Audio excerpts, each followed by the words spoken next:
Di video kali ini kita akan belajar untuk merakit sebuah PC atau komputer. Adapun komponen-komponen penting apa saja yang harus ada untuk merakit sebuah PC atau komputer. Simak videonya sampai tuntas. Assalamualaikum warahmatullahi wabarakatuh. Kembali di 99 Channel.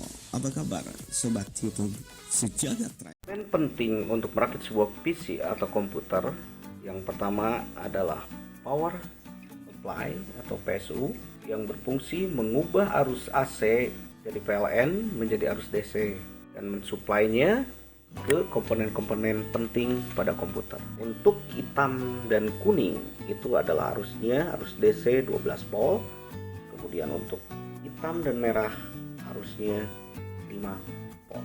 Komponen yang kedua yang tidak kalah pentingnya juga ini adalah kabel power yang tentunya fungsinya adalah untuk menyalurkan energi listrik dari sumber daya di stop kontak ke perangkat elektronik. Dalam hal ini untuk menyambungkan daya ke power supply atau PSU. Komponen yang ketiga adalah mainboard. Mainboard adalah papan sirkuit utama yang berfungsi sebagai pusat saraf komputer. Tentunya perangkat ini menghubungkan seluruh komponen hardware seperti prosesor, CPU, RAM, dan lain-lain. Komponen yang keempat adalah prosesor, di mana prosesor ini adalah unit proses utama sebagai otak dari komputer. Ini penampakannya, ini sebagai contoh dari jenis prosesor.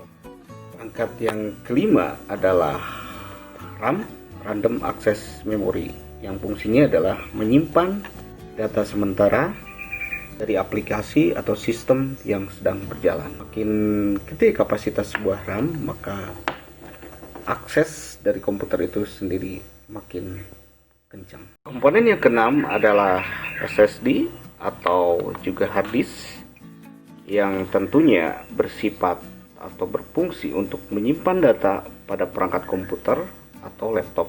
Berbeda dengan teknologi hard disk yang menggunakan piringan mekanik, SSD menyimpan data menggunakan chip memory flash sehingga memberikan kecepatan baca dan tulis yang jauh lebih tinggi. Kemudian komponen selanjutnya adalah kabel Sata yang berfungsi untuk menghubungkan perangkat penyimpanan seperti hard disk atau SSD ke mainboard. Kemudian juga ada heatsink atau kipas pendingin yang berfungsi untuk mencegah overheat atau panas berlebihan pada prosesor.